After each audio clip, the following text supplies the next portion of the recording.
Welcome to our video on acute arterial occlusion. Let's get started. Here is our overview slide. Let's begin by discussing the definition. Anytime an artery is suddenly occluded, the tissue it supplies begins to undergo ischemia.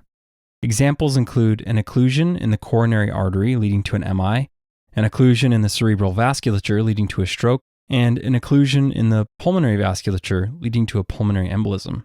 Acute arterial occlusion refers to acute limb ischemia from a sudden decrease in blood flow to an extremity. This can be caused by an embolism from a proximal vessel or the heart, but more commonly is related to atherosclerosis. Atherosclerotic disease results in the progressive narrowing of the vessel lumen, causing low flow and stasis, which eventually creates a thrombus leading to acute arterial occlusion. Common risk factors include smoking, diabetes, hyperlipidemia, hypertension, and AFib. All right, let's try a question. Why is diabetes a risk factor for acute arterial occlusion? So, diabetes increases the risk of development of atherosclerotic disease due to the increased insulin resistance and subsequent hyperglycemia. Hyperglycemia leads to endothelial cell dysfunction, which results in inflammation of the vascular wall.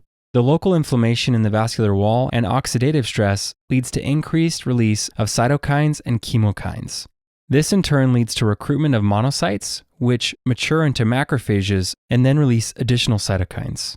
Combine these inflammatory changes in the vessel wall with hyperlipidemia, which tends to be a common comorbidity in diabetic patients, and the lipid core is formed. And this can then embolize down to a small vessel leading to occlusion.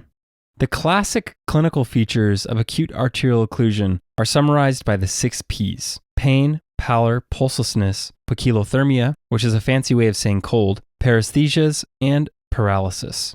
All of these symptoms are related to occlusion of the arterial supply and hypoperfusion. Acute arterial occlusion is diagnosed with Doppler ultrasound. If the clinical features listed on the previous slide are present with an absence of flow seen on Doppler, then a diagnosis of acute arterial occlusion can be made.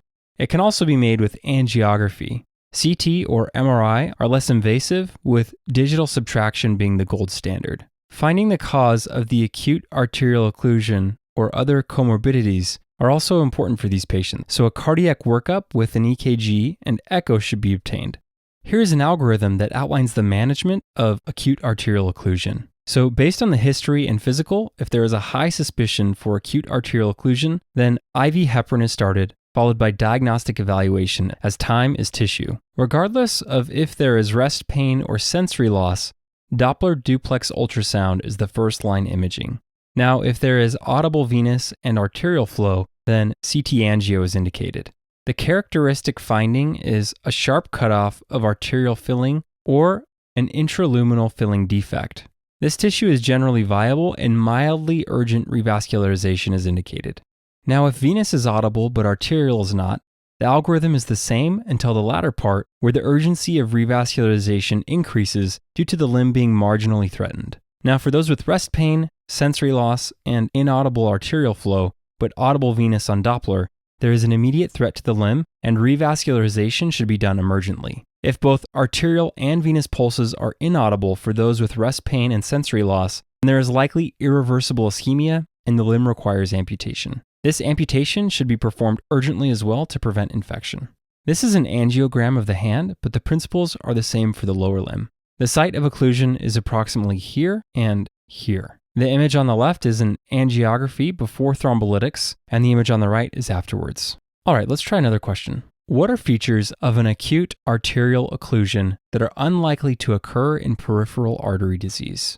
Both acute arterial occlusion and peripheral artery disease are states of impaired blood flow, but acute occlusion results in a complete lack of blood flow. Both are likely to have pain and pallor, but unique features to occlusion would be pulselessness, paralysis, and poikilothermia. Okay, moving on to treatment. As I mentioned previously, all patients with a high suspicion of acute arterial occlusion should immediately receive heparin.